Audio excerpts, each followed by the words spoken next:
ನಮಸ್ಕಾರ ಸ್ನೇಹಿತರೆ, study I Kannada ಚಾನಲ್ಗೆ ಸ್ವಾಗತ. ಪ್ರಚಲಿತ ಘಟನೆಗಳು ಹಾಗೆ ಸಾಮಾನ್ಯ ಜ್ಞಾನ ವಿಷಯಕ್ಕೆ ಸಂಬಂಧಿಸಿದಂತೆ ವಿಶ್ವ ಜೋಗು ದಿನದ ಬಗ್ಗೆ ಹಾಗೂ ರಾಮ್ಸರ್ ತಾಣಗಳ ಬಗ್ಗೆ ಈ ವಿಡಿಯೋದಲ್ಲಿ ತಿಳಿದುಕೊಳ್ಳೋಣ. ವಿಶ್ವ ಜೋಗು ದಿನದ ಹಿನ್ನೆಲೆ ಹಾಗೂ ಇಲ್ಲಿಯವರೆಗೂ ಯಾವೆಲ್ಲ ಸ್ಥಳಗಳು ರಾಮ್ಸರ್ ತಾಣಗಳ ಪಟ್ಟಿಗೆ ಸೇರಿಕೊಂಡಿದ್ದಾವೆ ಎಂಬ ಸಂಪೂರ್ಣ ಮಾಹಿತಿಯನ್ನು ಈ ವಿಡಿಯೋದಲ್ಲಿ ತಿಳ್ಕೊಳ್ಳೋಣ. ವಿಡಿಯೋ ಪ್ರಾರಂಭಿಸೋದಕ್ಕಿಂತ ಮುಂಚೆ ಚಾನಲ್ನ ಯಾರ್ಯಾರು ಸಬ್ಸ್ಕ್ರೈಬ್ ಆಗಿಲ್ಲ ದಯವಿಟ್ಟು ಚಾನಲ್ನ ಸಬ್ಸ್ಕ್ರೈಬ್ ಆಗಿ.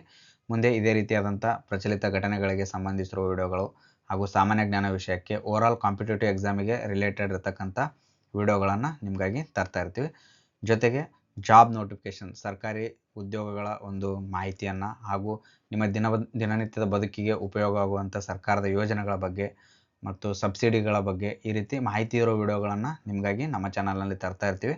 ಆದ್ದರಿಂದ ಚಾನಲ್ನ ತಪ್ಪದೇ ಸಬ್ಸ್ಕ್ರೈಬ್ ಮಾಡಿ. ಹಾಗೆ ಮುಂದೆ ಬರ್ತಕ್ಕಂಥ ವಿಡಿಯೋಗಳ ಒಂದು ನೋಟಿಫಿಕೇಷನ್ಗಾಗಿ ಪಕ್ಕದಲ್ಲಿರ್ತಕ್ಕಂಥ ಬೆಲ್ ಐಕಾನ್ ಮೇಲೆ ಕ್ಲಿಕ್ ಮಾಡಿ. ಸ್ನೇಹಿತರೆ, ಈ ವಿಶ್ವ ಜೋಗು ದಿನವನ್ನು ಪ್ರತಿ ವರ್ಷ ಫೆಬ್ರವರಿ 2ರಂದು ಆಚರಿಸಲಾಗುತ್ತೆ. ಈ ಬಾರಿ ವಿಶ್ವ ಜೋಗು ದಿನವನ್ನು 2 ಫೆಬ್ರವರಿ 2026ರಂದು ಆಚರಿಸಲಾಗಿದ್ದು, ಈ ಬಾರಿಯ ಧ್ಯೇಯವಾಕ್ಯ wetlands and traditional knowledge celebrating cultural heritage ಎಂಬ ಒಂದು ವಾಕ್ಯದಡಿ ಈ ಸಾರಿಯ ಒಂದು ವಿಶ್ವ ಜೋಗು ದಿನವನ್ನು ಆಚರಿಸಲಾಯಿತು. ಇದು India International Centre Annexe New ಡೆಲ್ಲಿಯಲ್ಲಿ ಈ ಬಾರಿಯ ವಿಶ್ವ ಜೋಗು ದಿನವನ್ನು ಆಚರಿಸಲಾಗಿದೆ. ವಿಶ್ವ ಜೋಗು ದಿನವನ್ನು ಜೌಗು ಅಥವಾ ತೇವಯುತ ಪ್ರದೇಶದ ಅಭಿವೃದ್ಧಿ ಮತ್ತು ಸಂರಕ್ಷಣೆಯ ಬಗ್ಗೆ ಅರಿವು ಮೂಡಿಸುವ ಉದ್ದೇಶದಿಂದ ಪ್ರತಿ ವರ್ಷ ಫೆಬ್ರವರಿ 2ನ್ನು ವಿಶ್ವ ಜೋಗು ದಿನವನ್ನಾಗಿ ಆಚರಿಸಲಾಗುತ್ತೆ. ಈ ವಿಶ್ವ ಜೋಗು ದಿನವನ್ನು ಪ್ರತಿ ವರ್ಷ ಯಾಕೆ ಆಚರಿಸಲಾಗುತ್ತೆ, ಇದರ ಮಹತ್ವದ ಬಗ್ಗೆ ನೋಡೋದಾದರೆ, ಈ ಜೋಗು ಅಥವಾ ತೇವಯುತ ಪ್ರದೇಶಗಳು ತಾತ್ಕಾಲಿಕವಾಗಿ ಅಥವಾ ಶಾಶ್ವತವಾಗಿ ನೀರಿನಿಂದ ಆವೃತವಾಗಿರ್ತಕ್ಕಂಥ ಪ್ರದೇಶಗಳಾಗಿದ್ದಾವೆ. ಇವು ಅನೇಕ ಜೀವ ವೈವಿಧ್ಯಮಯ ಪ್ರಭೇದಗಳಿಗೆ ಆವಾಸ ಸ್ಥಾನ ಮತ್ತು ಪರಿಸರ ಸಮತೋಲನವನ್ನು ಕಾಯ್ದುಕೊಳ್ಳೋದಕ್ಕೆ ಪ್ರಮುಖ ಪರಿಸರ ವ್ಯವಸ್ಥೆಗಳಾಗಿದ್ದಾವೆ. ರಾಮ್ಸರ್ ಕನ್ವೆನ್ಷನ್ನಲ್ಲಿ ಸೇರ್ಪಡೆಗೊಳ್ಳುವಂಥ ತಾಣಗಳನ್ನು ರಾಮ್ಸರ್ ತಾಣಗಳು ಅಂತ ಕರೆಯಲಾಗುತ್ತೆ. ಎಲ್ಲ ಸ್ಥಳಗಳನ್ನು ರಾಮ್ಸರ್ ತಾಣಗಳು ಅಂತ ಕರೆಯೋದಿಲ್ಲ. ರಾಮ್ಸರ್ ಕನ್ವೆನ್ಷನ್ನಲ್ಲಿ ಸೇರ್ಪಡೆಗೊಳ್ಳುವಂಥ ತಾಣಗಳನ್ನು ಮಾತ್ರ ರಾಮ್ಸರ್ ತಾಣಗಳು ಅಂತ ಕರೆಯಲಾಗುತ್ತೆ. ರಾಮ್ಸರ್ ಸಮಾವೇಶ ಭಾರತ ಸೇರಿದಂತೆ ಇದರ ಸದಸ್ಯ ರಾಷ್ಟ್ರಗಳಲ್ಲಿ ತೇವ ಭೂಮಿಗಳನ್ನು ರಕ್ಷಿಸೋದಕ್ಕೆ ಮತ್ತು ಸುಸ್ಥಿರವಾಗಿ ನಿರ್ಮಿಸೋದಕ್ಕೆ ಜಾಗತಿಕ ಚೌಕಟ್ಟಾಗಿ ಕಾರ್ಯವನ್ನು ನಿರ್ವಹಿಸುತ್ತದೆ. ಇದು ಯುನೆಸ್ಕೋದಿಂದ ಪ್ರಾರಂಭವಾಗಿರ್ತಕ್ಕಂಥ ಇಂಟರ್ ಗವರ್ನಮೆಂಟ್ ಎನ್ವೈರ್ಮೆಂಟ್ ಟ್ರೀಟಿ ಆಗಿದ್ದು, ಇದರ ಕೇಂದ್ರ ಕಚೇರಿ ಸ್ವಿಟ್ಜರ್ಲ್ಯಾಂಡ್ನ ಗ್ಲ್ಯಾಂಡ್ನಲ್ಲಿದೆ. ರಾಮ್ಸರ್ ಇದು ಇರಾನ್ ದೇಶದ ಕ್ಯಾಸ್ಪಿಯನ್ ಸಮುದ್ರದ ದಕ್ಷಿಣ ಭಾಗದಲ್ಲಿರ್ತಕ್ಕಂಥ ಒಂದು ನಗರದ ಹೆಸರು. ಇರಾನ್ ದೇಶದ ಕ್ಯಾಸ್ಪಿಯನ್ ಸಮುದ್ರದ ದಕ್ಷಿಣ ಭಾಗದಲ್ಲಿರ್ತಕ್ಕಂಥ ಒಂದು ನಗರದ ಹೆಸರು. ಈ ರಾಮ್ಸರ್ ತಾಣಗಳ ಒಂದು ಕೇಂದ್ರ ಕಚೇರಿ ಇರೋದು ಸ್ವಿಟ್ಜರ್ಲ್ಯಾಂಡ್ನ ಗ್ಲ್ಯಾಂಡ್ನಲ್ಲಿದೆ. ಈ ರಾಮ್ಸರ್ ಇದು ಇರಾನ್ ದೇಶದ ಕ್ಯಾಸ್ಪಿಯನ್ ಸಮುದ್ರದ ದಕ್ಷಿಣ ಭಾಗದಲ್ಲಿರ್ತಕ್ಕಂಥ ನಗರದ ಹೆಸರು.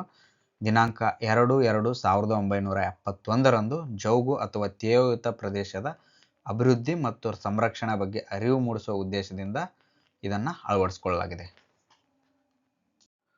ಮುಂದೆ 21/12/1975ರಿಂದ ಜಾರಿಗೊಳ್ಳುತ್ತೆ. ಜಗತ್ತಿನ ಮೊದಲ ರಾಮ್ಸರ್ ತಾಣವಾಗಿ ಆಸ್ಟ್ರೇಲಿಯಾ ದೇಶದ ಕೊಬರ್ಗ್ ಪೆನಿನ್ಸುಲಾ ತಾಣ ಆಯ್ಕೆಗೊಳ್ಳುತ್ತೆ.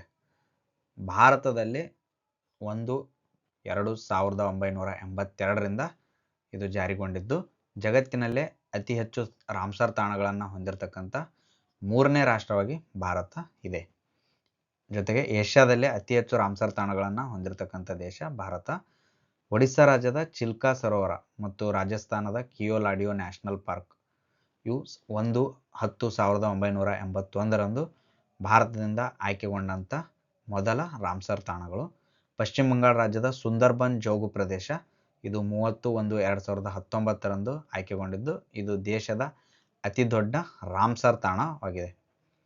ಮುಂದೆ 8/11/2005ರಂದು ಆಯ್ಕೆಯಾದಂಥ ಹಿಮಾಚಲ ಪ್ರದೇಶದ ರೇಣುಕಾ ಜೋಗು ಪ್ರದೇಶ ದೇಶದ ಅತಿ ಚಿಕ್ಕ ರಾಮ್ಸರ್ ತಾಣ. ದೇಶದ ಅತಿ ದೊಡ್ಡ ರಾಮ್ಸರ್ ತಾಣ ಪಶ್ಚಿಮ ಬಂಗಾಳದ ಸುಂದರ್ಬನ್ ಜೋಗು ಪ್ರದೇಶ. ದೇಶದ ಅತಿ ಚಿಕ್ಕ ರಾಮ್ಸರ್ ತಾಣ ಹಿಮಾಚಲ ಪ್ರದೇಶದ ರೇಣುಕಾ ಜೋಗು ಪ್ರದೇಶ. ಹಾಗೂ ಭಾರತದ ಮೊದಲ ಆಯ್ಕೆಗೊಂಡಂಥ ರಾಮ್ಸರ್ ತಾಣಗಳು ಯಾವುವು ಅಂತಂದರೆ ಚಿಲ್ಕಾ ಸರೋವರ, ಒಡಿಸ್ಸಾ ರಾಜ್ಯದ ಚಿಲ್ಕಾ ಸರೋವರ ಮತ್ತು ರಾಜಸ್ಥಾನದ ಕಿಯೋಲಾಡಿಯೋ ನ್ಯಾಷನಲ್ ಪಾರ್ಕ್ ಇವು ನಮ್ಮ ಭಾರತದಿಂದ ಆಯ್ಕೆಗೊಂಡಂಥ ಮೊದಲ ರಾಮ್ಸರ್ ತಾಣಗಳು. ಕರ್ನಾಟಕ ರಾಜ್ಯದ ಮಂಡ್ಯ ಜಿಲ್ಲೆಯ ರಂಗನತಿಟ್ಟು ಪಕ್ಷಿಧಾಮ ಇದು 15/2/2022ರಂದು ಆಯ್ಕೆಗೊಂಡಿದ್ದು, ಇದು ರಾಜ್ಯದ ಅತಿ ದೊಡ್ಡ ಪಕ್ಷಿಧಾಮ. ಅತಿ ದೊಡ್ಡ ರಾಮ್ಸರ್ ತಾಣ ಅಲ್ಲ, ಇದು ರಾಜ್ಯದ ಅತಿ ದೊಡ್ಡ ಪಕ್ಷಿಧಾಮ ಆಗಿದ್ದು, ಇದು 15/2/2022ರಂದು ರಾಮ್ಸರ್ ತಾಣಗಳ ಪಟ್ಟಿಗೆ ಸೇರಿಕೊಂಡಿದೆ. ಇದು ಕರ್ನಾಟಕದಿಂದ ಆಯ್ಕೆಗೊಂಡಂಥ ಮೊದಲ ರಾಮ್ಸರ್ ತಾಣ. ಇದು ಕಾವೇರಿ ನದಿಯ ದಡದಲ್ಲಿದೆ. 2/2/2024ರಂದು ಆಯ್ಕೆಯಾದಂಥ 4 ತಾಣಗಳು ಇಲ್ಲಿ ಒಟ್ಟು ಕರ್ನಾಟಕದಿಂದ ಆಯ್ಕೆಗೊಂಡಿದ್ದು, 2/2/2024ರಂದು ಉತ್ತರ ಕನ್ನಡ ಜಿಲ್ಲೆಯ ಅಘನಾಶಿನಿ ನದಿಯ ಅಳಿವೆ ಪ್ರದೇಶ ಆಯ್ಕೆಗೊಳ್ಳುತ್ತೆ. ಇದು ರಾಜ್ಯದ ಅತಿ ದೊಡ್ಡ ರಾಮ್ಸರ್ ತಾಣ. 4801 ಹೆಕ್ಟರ್ ಪ್ರದೇಶದಲ್ಲಿ ಇದ್ದು, ಇದು ರಾಜ್ಯದ ಅತಿ ದೊಡ್ಡ ರಾಮ್ಸರ್ ತಾಣ, ಉತ್ತರ ಕನ್ನಡ ಜಿಲ್ಲೆಯ ಅಘನಾಶಿನಿ ನದಿ ಅಳಿವೆ ಪ್ರದೇಶ. ನೆಕ್ಸ್ಟ್ ವಿಜಯನಗರದ ಅಂಕ ಸಮುದ್ರ ಪಕ್ಷಿ ಸಂರಕ್ಷಣಾ ಮೀಸಲು ಪ್ರದೇಶ. ಇದು ಒಂದು ಮಾನವ ನಿರ್ಮಿತ ಗ್ರಾಮ ನೀರಾವರಿ ತೊಟ್ಟಿಯಾಗಿದ್ದು 98.76 ಹೆಕ್ಟರ್ನಲ್ಲಿದೆ. ಅಂದರೆ 240ಕ್ಕೂ ಹೆಚ್ಚು ವಿವಿಧ ಜಾತಿಯ ಒಂದು ಪಕ್ಷಿಗಳ ನೆಲೆ ಕೂಡ ಇದು ವಿಜಯನಗರದ ಅಂಕ ಸಮುದ್ರ ಪಕ್ಷಿ ಸಂರಕ್ಷಣಾ ಮೀಸಲು ಪ್ರದೇಶ ಆಗಿದೆ. ಜೊತೆಗೆ ಗದಗ ಜಿಲ್ಲೆಯ ಮಾಗಡಿ ಕೆರೆ ಸಂರಕ್ಷಣಾ ಮೀಸಲು ಪ್ರದೇಶ 50 ಹೆಕ್ಟರ್ ಮಾನವ ನಿರ್ಮಿತ ಆರ್ಧ ಭೂಮಿಯಾಗಿದೆ. ಇದು 166ಕ್ಕೂ ಅಧಿಕ ಜಾತಿಯ ಪಕ್ಷಿಗಳಿಗೆ ಒಂದು ನೆಲೆಯಾಗಿದೆ. ಇವು ಒಟ್ಟು 4 ಪ್ರದೇಶಗಳು ಕರ್ನಾಟಕ ರಾಜ್ಯದಿಂದ ಆಯ್ಕೆಗೊಂಡಂಥ ರಾಮ್ಸರ್ ತಾಣಗಳು. ಮೊದಲು 15/2/2022ರಂದು ಮಂಡ್ಯ ಜಿಲ್ಲೆಯ ರಂಗನತಿಟ್ಟು ಪಕ್ಷಿಧಾಮ, ನಂತರ 2/2/2024ರಂದು ಉತ್ತರ ಕನ್ನಡ ಜಿಲ್ಲೆಯ ಅಘನಾಶಿನಿ ನದಿ ಅಳಿವೆ ಪ್ರದೇಶ, ವಿಜಯನಗರದ ಅಂಕ ಸಮುದ್ರ ಪಕ್ಷಿ ಸಂರಕ್ಷಣಾ ಮೀಸಲು ಪ್ರದೇಶ ಮತ್ತು ಗದಗ ಜಿಲ್ಲೆಯ ಮಾಗಡಿ ಕೆರೆ ಸಂರಕ್ಷಣಾ ಮೀಸಲು ಪ್ರದೇಶ. ಇವು ಕರ್ನಾಟಕದಿಂದ ಆಯ್ಕೆಗೊಂಡಂಥ ರಾಮ್ಸರ್ ತಾಣಗಳು. ಈ ವರ್ಷದ ವಿಶ್ವ ಜೋಗು ದಿನದಂದು ಅಂದರೆ 2 ಫೆಬ್ರವರಿ 2026ರಂದು ಭಾರತದಿಂದ 2 ಹೊಸ ತಾಣಗಳು ರಾಮ್ಸರ್ ತಾಣಗಳ ಪಟ್ಟಿಗೆ ಸೇರ್ಪಡೆಗೊಂಡಿದ್ದಾವೆ. ಪಾಟ್ನಾ ಪಕ್ಷಿಧಾಮ, ಉತ್ತರ ಪ್ರದೇಶ ರಾಜ್ಯದ ಇಟಾಹ್ನಲ್ಲಿರ್ತಕ್ಕಂಥ ಪಾಟ್ನಾ ಪಕ್ಷಿಧಾಮ ಹಾಗೂ ಗುಜರಾತ್ನ ಕಚ್ನಲ್ಲಿರ್ತಕ್ಕಂಥ ಝರಿದಂಡ್ ಜೋಗು ಪ್ರದೇಶ. ಇವು ಈ ಬಾರಿಯ ವಿಶ್ವ ಜೋಗು ದಿನದಂದು ರಾಮ್ಸರ್ ತಾಣಗಳ ಪಟ್ಟಿಗೆ ಭಾರತದಿಂದ ಸೇರ್ಪಡೆಗೊಂಡಿದ್ದಾವೆ. ಈ 2 ತಾಣಗಳು ರಾಮ್ಸರ್ ಪಟ್ಟಿಗೆ ಸೇರೋದ್ರ ಮೂಲಕ ಭಾರತದ ಒಂದು ರಾಮ್ಸರ್ ತಾಣಗಳ ಸಂಖ್ಯೆ 96ರಿಂದ 98ಕ್ಕೆ ಹೆಚ್ಚಿದೆ. ಒಟ್ಟು ಇಲ್ಲಿಯವರೆಗೆ ಭಾರತದಿಂದ ಆಯ್ಕೆಗೊಂಡಂಥ ರಾಮ್ಸರ್ ತಾಣಗಳ ಸಂಖ್ಯೆ 98. ಈ ಬಾರಿ ರಾಮ್ಸರ್ ತಾಣಗಳ ಪಟ್ಟಿಗೆ ಆಯ್ಕೆಗೊಂಡಂಥ ಪಾಟ್ನಾ ಪಕ್ಷಿಧಾಮ, ಉತ್ತರ ಪ್ರದೇಶ ರಾಜ್ಯದ ಇಟಾಹ ಜಿಲ್ಲೆಯ ಜಲೇಸರ್ ಉಪವಿಭಾಗದಲ್ಲಿರ್ತಕ್ಕಂಥ ಪಾಟ್ನಾ ಪಕ್ಷಿಧಾಮ. ಇದು ಕೇವಲ 1 ಚದರ ಕಿಲೋಮೀಟರ್ಗಿಂತಲೂ ಹೆಚ್ಚು ವ್ಯಾಪಿಸಿರತಕ್ಕಂಥ ಒಂದು ಪಕ್ಷಿಧಾಮ. ಉತ್ತರ ಪ್ರದೇಶದ ಚಿಕ್ಕ ವನ್ಯಜೀವಿ ಅಭಯಾರಣ್ಯಗಳಲ್ಲಿ ಇದು ಕೂಡ ಒಂದಾಗಿದೆ.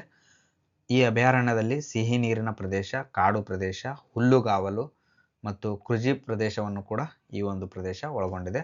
ಇದು ಜೀವ ವೈವಿಧ್ಯಮಯ ಆವಾಸ ಸ್ಥಾನವಾಗಿದ್ದು, ಚಳಿಗಾಲದಲ್ಲಿ ರೋಸಿಪಿಲಿಕನ್, ಯುರೇಷಿಯನ್ ಸ್ಪೂನ್ಬಿಲ್ ಮತ್ತು ನಾರ್ದರ್ನ್ ಪಿನ್ ಟೈಲ್ನಂತಹ 10,000ಕ್ಕೂ ಅಧಿಕ ವಲಸೆ ಪಕ್ಷಿಗಳಿಗೆ ಈ ಪಾಟ್ನಾ ಪಕ್ಷಿಧಾಮ ಒಂದು ಆವಾಸ ಸ್ಥಾನ ಆಗಿದೆ. ಇದು ಮಧ್ಯ ಏಷ್ಯಾದ ಫ್ಲೈವೇನಲ್ಲಿ ಪ್ರಮುಖ ಪಾತ್ರವನ್ನು ಈ ಒಂದು ಪಾಟ್ನಾ ಪಕ್ಷಿಧಾಮ ವಹಿಸುತ್ತೆ.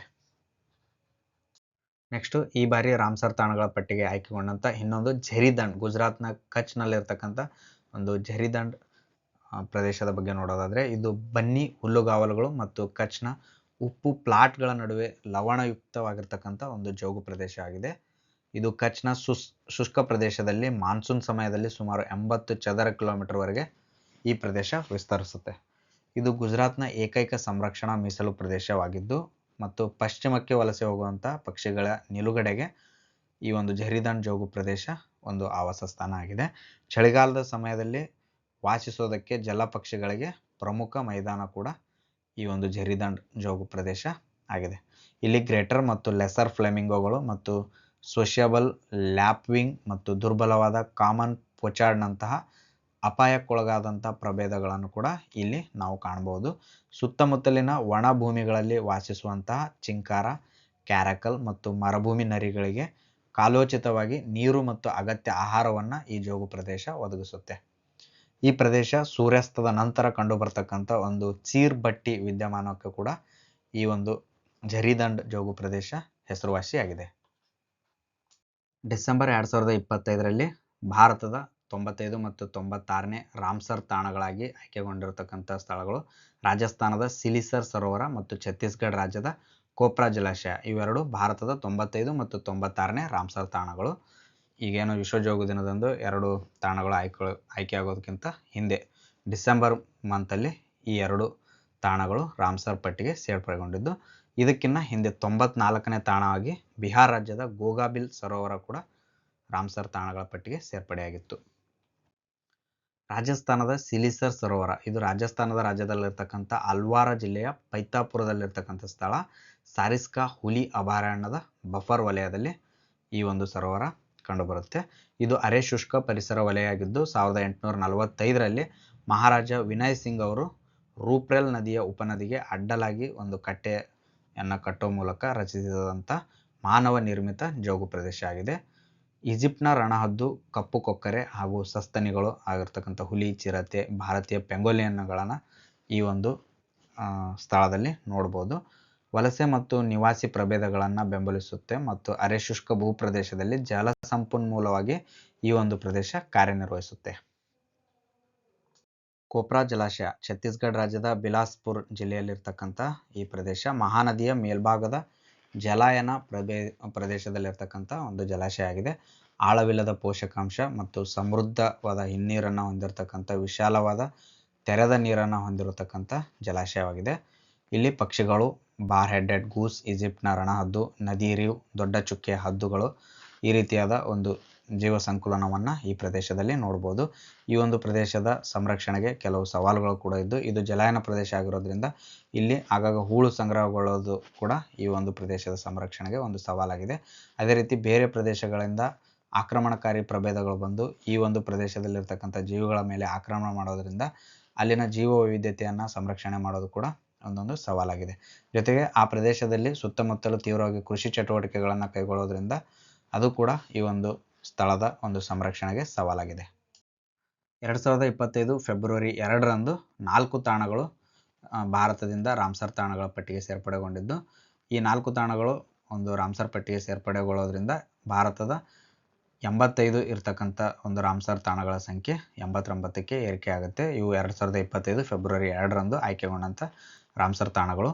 ಸಕ್ಕರಕೊಟ್ಟೆ ಪಕ್ಷಿಧಾಮ ತಮಿಳುನಾಡು ಹಾಗೂ ತೀರ್ಥಂಗಲ್ ಪಕ್ಷಿಧಾಮ ಇದು ಕೂಡ ತಮಿಳುನಾಡು ರಾಜ್ಯದ್ದು, ಹಾಗೂ ಖೇಚಿಯೋ ಪಲ್ರಿ ಜೋಗು ಪ್ರದೇಶ ಇದು ಸಿಕ್ಕಿಂ ರಾಜ್ಯದ್ದು. ಸಿಕ್ಕಿಂ ರಾಜ್ಯದಿಂದ ರಾಮ್ಸರ್ ತಾಣಗಳ ಪಟ್ಟಿಗೆ ಆಯ್ಕೆಗೊಂಡಿರತಕ್ಕಂಥ ಇದು ಮೊದಲ ತಾಣ. ಅದೇ ರೀತಿ ಉದ್ವಾ ಸರೋವರ ಇದು ಜಾರ್ಖಂಡ್ ರಾಜ್ಯದ್ದು. ಈ 4 ತಾಣಗಳು 2025 ಫೆಬ್ರವರಿ 2ರಂದು ರಾಮ್ಸರ್ ತಾಣಗಳ ಪಟ್ಟಿಗೆ ಭಾರತದಿಂದ ಆಯ್ಕೆಗೊಳ್ಳುತ್ತೆ. ಇದರಿಂದ 85 ಇರತಕ್ಕಂಥ ರಾಮ್ಸರ್ ತಾಣಗಳ ಸಂಖ್ಯೆ 89ಕ್ಕೆ ಏರಿಕೆ ಆಗುತ್ತೆ. ನೆಕ್ಸ್ಟು 2025 ಜನವರಿ 24ರಂದು ತೇವಭೂಮಿ ಮಾನ್ಯತೆ ಪಡೆದಿರತಕ್ಕಂಥ ಭಾರತದ ಮೊದಲ 2 ನಗರಗಳು ರಾಮ್ಸರ್ ತಾಣಗಳ ಪಟ್ಟಿಗೆ ಸೇರ್ಪಡೆಗೊಳ್ಳುತ್ತೆ. ಅವು ಮಧ್ಯಪ್ರದೇಶ ರಾಜ್ಯದ ಇಂದೋರ್ ಮತ್ತು ರಾಜಸ್ಥಾನ್ ರಾಜ್ಯದ ಉದಯಪುರ. ಇವು 2025 ಜನವರಿ 24ರಂದು ಭಾರತದಿಂದ ಆಯ್ಕೆಗೊಂಡಂಥ ರಾಮ್ಸರ್ ತಾಣಗಳು. ಇವು ತೇವಭೂಮಿ ಮಾನ್ಯತೆಯನ್ನು ಪಡೆದಿರತಕ್ಕಂಥ ಭಾರತದ ಮೊದಲ 2 ನಗರಗಳು. 2025 ಜೂನ್ 4ರಂದು 2 ತಾಣಗಳು ಒಂದು ರಾಮ್ಸರ್ ಪಟ್ಟಿಗೆ ಸೇರ್ಪಡೆಗೊಳ್ಳುತ್ತೆ. ಆಗ 89ರಿಂದ 91ಕ್ಕೆ ಭಾರತದ ರಾಮ್ಸರ್ ತಾಣಗಳ ಸಂಖ್ಯೆ ಏರಿಕೆಗೊಳ್ಳುತ್ತೆ. ರಾಜಸ್ಥಾನ್ ರಾಜ್ಯದ ಫಲೋಡಿಯಾ ಕಿಚನ್ ಮತ್ತು ರಾಜಸ್ಥಾನ್ ರಾಜ್ಯದ ಉದಯಪುರದ ಮೆನಾರ್ ಈ 2 ಸ್ಥಳಗಳು 2025 ಜೂನ್ 4ರಂದು ರಾಮ್ಸರ್ ತಾಣಗಳ ಪಟ್ಟಿಗೆ ಸೇರ್ಪಡೆಗೊಳ್ಳುತ್ತೆ. ಜೊತೆಗೆ 2025 ಸೆಪ್ಟೆಂಬರ್ ತಿಂಗಳಿನಲ್ಲಿ 2 ತಾಣಗಳು ರಾಮ್ಸರ್ ತಾಣಗಳ ಪಟ್ಟಿಗೆ ಸೇರ್ಪಡೆಗೊಳ್ಳುತ್ತೆ. ಬಿಹಾರ್ ರಾಜ್ಯದ ಬಕ್ಸರ್ನಲ್ಲಿರ್ತಕ್ಕಂಥ ಗೋಕುಲ್ ಜಲಾಶಯ ಮತ್ತು ಬಿಹಾರ್ ರಾಜ್ಯದ ಪಶ್ಚಿಮ ಚಂಪಾರಣ್ಯದ ಉದಯಪುರದ ಝೀಲ್ ಈ 2 ಪ್ರದೇಶಗಳು 2025 ಸೆಪ್ಟೆಂಬರ್ ತಿಂಗಳಲ್ಲಿ ರಾಮ್ಸರ್ ತಾಣಗಳ ಪಟ್ಟಿಗೆ ಸೇರ್ಪಡೆಗೊಳ್ಳುತ್ತೆ. ಇದರಿಂದ 91ರಿಂದ 93ಕ್ಕೆ ಭಾರತದ ರಾಮ್ಸರ್ ತಾಣಗಳ ಸಂಖ್ಯೆ ಏರಿಕೆಗೊಳ್ಳುತ್ತೆ. ನೆಕ್ಸ್ಟು 2025 ನವೆಂಬರ್ ತಿಂಗಳಲ್ಲಿ 1 ತಾಣ ರಾಮ್ಸರ್ ತಾಣಗಳ ಪಟ್ಟಿಗೆ ಭಾರತದಿಂದ ಆಯ್ಕೆಗೊಳ್ಳುತ್ತೆ. ಇದರಿಂದ 93ರಿಂದ 94ಕ್ಕೆ ರಾಮ್ಸರ್ ತಾಣಗಳ ಸಂಖ್ಯೆ ಏರಿಕೆಯಾಗುತ್ತೆ. ಅದು ಬಿಹಾರ್ ರಾಜ್ಯದ ಗೋಗಾಬಿಲ್ ಸರೋವರ. ಇದು ಭಾರತದ 94ನೇ ರಾಮ್ಸರ್ ತಾಣ. ನೆಕ್ಸ್ಟು 2025 ಡಿಸೆಂಬರ್ ತಿಂಗಳಲ್ಲಿ 2 ತಾಣಗಳು ರಾಮ್ಸರ್ ಪಟ್ಟಿಗೆ ಭಾರತದಿಂದ ಸೇರ್ಪಡೆಗೊಳ್ಳುತ್ತೆ. ಇವು ಸಿಲೆಸರ್ ಸರೋವರ ರಾಜಸ್ಥಾನ್ ರಾಜ್ಯದ್ದು ಹಾಗೂ ಛತ್ತೀಸ್ಗಢ ರಾಜ್ಯದಿಂದ ಕೋಪ್ರಾ ಜಲಾಶಯ. ಈ 2 ತಾಣಗಳು 2025 ಡಿಸೆಂಬರ್ನಲ್ಲಿ ಭಾರತದಿಂದ ರಾಮ್ಸರ್ ತಾಣಗಳ ಪಟ್ಟಿಗೆ ಆಯ್ಕೆಗೊಂಡಂಥ ಸ್ಥಳಗಳು. 2026ರಲ್ಲಿ ವಿಶ್ವ ಜೋಗು ದಿನದಂದು 2 ತಾಣಗಳು ಭಾರತದಿಂದ ರಾಮ್ಸರ್ ತಾಣಗಳ ಪಟ್ಟಿಗೆ ಸೇರ್ಪಡೆಗೊಂಡಿದ್ದು, ಇವು 96ರಿಂದ 98ಕ್ಕೆ ಭಾರತದ ಒಂದು ರಾಮ್ಸರ್ ತಾಣಗಳ ಸಂಖ್ಯೆ ಏರಿಕೆಗೊಳ್ಳುತ್ತೆ. ಇದು ಉತ್ತರ ಪ್ರದೇಶ ರಾಜ್ಯದ ಇಟಾರ್ನಲ್ಲಿರ್ತಕ್ಕಂಥ ಪಾಟ್ನಾ ಪಕ್ಷಿಧಾಮ ಹಾಗೂ ಗುಜರಾತ್ನ ಕಚ್ನಲ್ಲಿರ್ತಕ್ಕಂಥ ಜರಿದಂಡ ಜೋಗು ಪ್ರದೇಶ.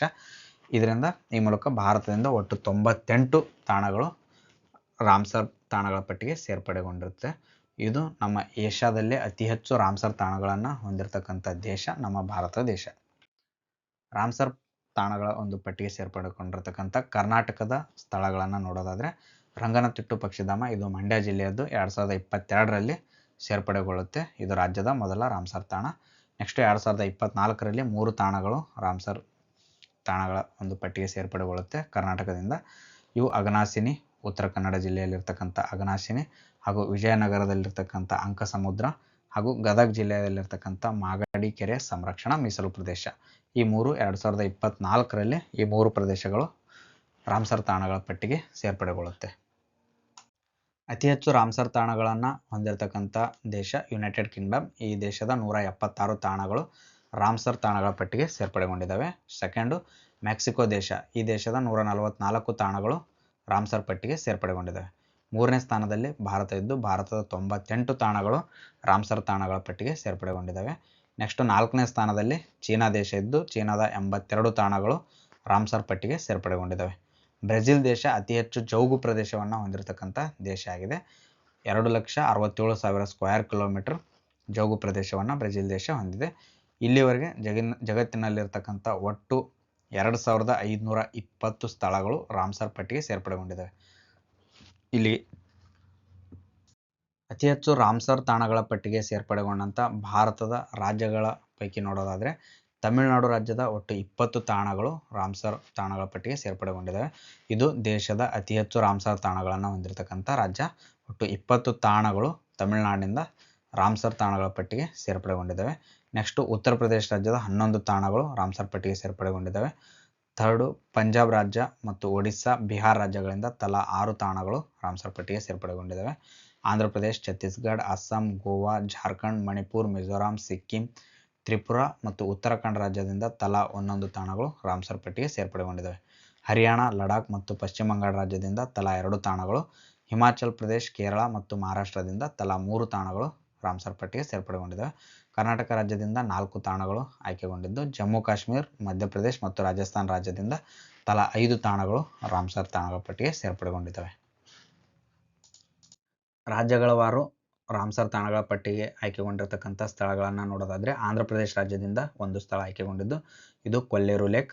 ನೆಕ್ಸ್ಟ್ ಅಸ್ಸಾಂ ರಾಜ್ಯದಿಂದ 1 ದೀಪೋರ್ ಬೀಲ್, ಛತ್ತೀಸ್ಗಢ ರಾಜ್ಯದಿಂದ ಕೋಪ್ರಾ ರಿಸರ್ವೇರ್, ಗೋವಾ ರಾಜ್ಯದಿಂದ ನಂದಾ ಲೇಕ್, ಜಾರ್ಖಂಡ್ ರಾಜ್ಯದಿಂದ ಉದ್ವಾ ಲೇಕ್, ಮಣಿಪುರ ರಾಜ್ಯದಿಂದ ಲೋಕ್ಟಕ್ ಲೇಕ್, ಮಿಜೋರಾಂ ರಾಜ್ಯದಿಂದ ಪಾಲಾ ವೆಟ್ಲ್ಯಾಂಡ್, ಸಿಕ್ಕಿಂ ರಾಜ್ಯದಿಂದ ಖೇಚೌ ಪರ್ಲಿ ವೆಟ್ಲ್ಯಾಂಡ್ ಮತ್ತು ತ್ರಿಪುರಾ ರಾಜ್ಯದಿಂದ ರುದ್ರಸಾಗರ ಲೇಕ್. ಉತ್ತರಾಖಂಡ ರಾಜ್ಯದಿಂದ ಅಸ್ಸಾನ್ ಬ್ಯಾರೇಜ್, ಹರಿಯಾಣ ರಾಜ್ಯದಿಂದ ಸುಲ್ತಾನ್ಪುರ್ ನ್ಯಾಷನಲ್ ಪಾರ್ಕ್ ಮತ್ತು ಭಿಂಡ್ವಾಸ್ ವೈಲ್ಡ್ ಲೈಫ್ ಸ್ಯಾಂಕ್ಚುರಿ, ಲಡಾಖ್ ರಾಜ್ಯದಿಂದ ಚೋಕರ್ ಮತ್ತು ಸೋಮೇರಿ ಲೇಕ್, ವೆಸ್ಟ್ ಬೆಂಗಾಲ್ ರಾಜ್ಯದಿಂದ ಈಸ್ಟ್ ಕಲ್ಕತ್ತಾ ವೆಟ್ಲ್ಯಾಂಡ್ ಮತ್ತು ಸುಂದರ್ಬಾನ್ ವೆಟ್ಲ್ಯಾಂಡ್, ಹಿಮಾಚಲ್ ಪ್ರದೇಶದಿಂದ 3 ಪ್ರದೇಶಗಳು Chandratal, Pong dam lake wildlife sanctuary ಮತ್ತು ರೇಣುಕಾ ಲೇಕ್, ಕೇರಳ ರಾಜ್ಯದಿಂದ 3 Ashtamudi wetland, Sasthamkotta lake, Vembanad Kol wetland, Maharashtra ರಾಜ್ಯದಿಂದ ಲೋನಾರ್ ಲೇಕ್, ನಂದೂರ್ ಮಾದಮೇಶ್ವರ ಮತ್ತು ಥಾಣೆ ಕ್ರೀಕ್. ಕರ್ನಾಟಕ ರಾಜ್ಯದಿಂದ 4 ಸ್ಥಳಗಳು Ranganathittu bird sanctuary, Ankasamudra bird conservation reserve, Aghanashini estuary, Magadi Kere conservation reserve. Gujarat ರಾಜ್ಯದಿಂದ 5 ಸ್ಥಳಗಳು ಛೇರಿದಾಂಡ್, ಖಿಜಡಿಯಾ, ನಲ್ ಸರೋವರ್, ಥೋಲ್ ಲೇಕ್ ಮತ್ತು ವಧವಾನ ವೆಟ್ಲ್ಯಾಂಡ್. ಜಮ್ಮು ಕಾಶ್ಮೀರ ರಾಜ್ಯದಿಂದ 5 ಪ್ರದೇಶಗಳು Hokersar wetland, Haigam wetland conservation reserve, Shallabugh wetland, Mansar Suri wildlife sanctuary ಮತ್ತು ಉಲಾರ್ ಲೇಕ್. ಮಧ್ಯಪ್ರದೇಶದಿಂದ 5 ಪ್ರದೇಶಗಳು Bhoj wetland, Sakhya Sagar, Sirpur lake, Yashwant Sagar, Tawa reservoir. Rajasthan ರಾಜ್ಯದಿಂದ 5 ಪ್ರದೇಶಗಳು Keoladeo national park, Sambhar lake, Khichan wetland, Menar wetland complex, Siliserh lake. Bihar ರಾಜ್ಯದಿಂದ 6 ಪ್ರದೇಶಗಳು Gogabil lake, Gokul reservoir, Kanwar lake, Nagi bird sanctuary, Nakti lake, Udaipur lake. Odisha ರಾಜ್ಯದಿಂದ 6 ಪ್ರದೇಶಗಳು ಅನ್ಸುಪಾ lake, Bhitarkanika mangroves, Chilika lake, Hirakud reservoir, Satkosia gorge, Tampara lake. Punjab ರಾಜ್ಯದಿಂದ 6 ಪ್ರದೇಶಗಳು Beas conservation reserve, Harike wetland, Kanjli wetland, Keshopur ಮಿಲಾನಿ community reserve, Nangal wildlife sanctuary, Ropar wetland. ಉತ್ತರ ಪ್ರದೇಶದಿಂದ 11 ಪ್ರದೇಶಗಳು ಆಯ್ಕೆಗೊಂಡಿದ್ದು, Patna bird sanctuary, Bakhira sanctuary, Haiderpur wetland, Nawabganj bird sanctuary, Parvati Agra bird sanctuary, Saman bird sanctuary, Samaspur bird sanctuary, Sandi bird sanctuary, Sarsai Nawar Jheel, Sur Sarovar, upper Ganga river. ಇವು ಉತ್ತರ ಪ್ರದೇಶದಿಂದ ಆಯ್ಕೆಗೊಂಡಂಥ ತಾಣಗಳು. ತಮಿಳುನಾಡಿನಿಂದ 20 ಪ್ರದೇಶಗಳು ಆಯ್ಕೆಗೊಂಡಿದ್ದು Chitrangudi bird sanctuary, gulf of Mannar marine biosphere reserve, Kanjirankulam bird sanctuary, Karaivetti bird sanctuary, Karikili bird sanctuary, Koonthankulam bird sanctuary, Longwood Shola reserve forest, Pallikaranai marsh reserve forest, Pichavaram mangrove Point Calimere wildlife and bird sanctuary, Suchindram Theroor wetland complex, Udhayamarthandapuram bird sanctuary, Vaduvur bird sanctuary, Vedanthangal bird sanctuary, Vellode bird sanctuary, Vembannur wetland complex, Nanjarayan bird sanctuary, Kazhuveli bird sanctuary, Sakkarakottai bird sanctuary, Theerthangal bird sanctuary. ಇವು ತಮಿಳುನಾಡು ರಾಜ್ಯದಿಂದ ಆಯ್ಕೆಗೊಂಡಂಥ Ramsar ತಾಣಗಳು. ಒಟ್ಟು ಭಾರತದಿಂದ 98 ತಾಣಗಳು ಆಯ್ಕೆಗೊಂಡಿದ್ದು ಇಲ್ಲಿಯವರೆಗೆ 2026 February 2ರವರೆಗೆ ಒಟ್ಟು ಭಾರತದಿಂದ 98 ತಾಣಗಳು ರಾಮ್ಸರ್ ತಾಣಗಳ ಪಟ್ಟಿಗೆ ಸೇರ್ಪಡೆಗೊಂಡಿದ್ದು, ಭಾರತ ಏಷ್ಯಾದಲ್ಲೇ ಅತಿ ಹೆಚ್ಚು ರಾಮ್ಸರ್ ತಾಣಗಳನ್ನು ಹೊಂದಿರತಕ್ಕಂಥ ರಾಜ್ಯ. ಜಗತ್ತಿನಲ್ಲಿ ಅತಿ ಹೆಚ್ಚು ತಾಣಗಳನ್ನು ಹೊಂದಿರತಕ್ಕಂಥ ರಾಮ್ಸರ್ ತಾಣಗಳನ್ನು ಹೊಂದಿರತಕ್ಕಂಥ ದೇಶ 3ನೇ ಸ್ಥಾನದಲ್ಲಿ ಭಾರತ ಇದೆ. ಇದು ಈ ವಿಡಿಯೋದಲ್ಲಿ ವಿಶ್ವ ಜೋಗ ದಿನದ ಬಗ್ಗೆ ಹಾಗೂ ಇಲ್ಲಿಯವರೆಗಿನ ರಾಮ್ಸರ್ ತಾಣಗಳ ಬಗ್ಗೆ ನೀಡಿರ್ತಕ್ಕಂಥ ಸಂಪೂರ್ಣ ಮಾಹಿತಿ. ಈ ವಿಡಿಯೋದಲ್ಲಿ ನೀಡಿರೋ ಮಾಹಿತಿ ನಿಮಗೆಲ್ಲ ಇಷ್ಟ ಆಗಿದೆ ಅಂತ ತಿಳ್ಕೊತೀನಿ. ವಿಡಿಯೋ ಇಷ್ಟ ಆಗಿದ್ರೆ ವಿಡಿಯೋನ ತಪ್ಪದೆ ಲೈಕ್ ಮಾಡಿ ಹಾಗೂ ಇದನ್ನು ಆದಷ್ಟು ಜನರಿಗೆ ಶೇರ್ ಮಾಡಿ. ಹಾಗೂ ಯಾರ್ಯಾರು ನಮ್ಮ ಚಾನಲ್ನ ಸಬ್ಸ್ಕ್ರೈಬ್ ಮಾಡಿಲ್ಲ ದಯವಿಟ್ಟು ಚಾನಲ್ನ ಸಬ್ಸ್ಕ್ರೈಬ್ ಮಾಡಿ ಹಾಗೂ ಮುಂದಿನ ವಿಡಿಯೋಗಳ ಒಂದು ನೋಟಿಫಿಕೇಷನ್ಗಾಗಿ ಪಕ್ಕದಲ್ಲಿರ್ತಕ್ಕಂಥ ಬೆಲ್ ಐಕಾನ್ ಮೇಲೆ ಕ್ಲಿಕ್ ಮಾಡಿ. ಧನ್ಯವಾದಗಳು.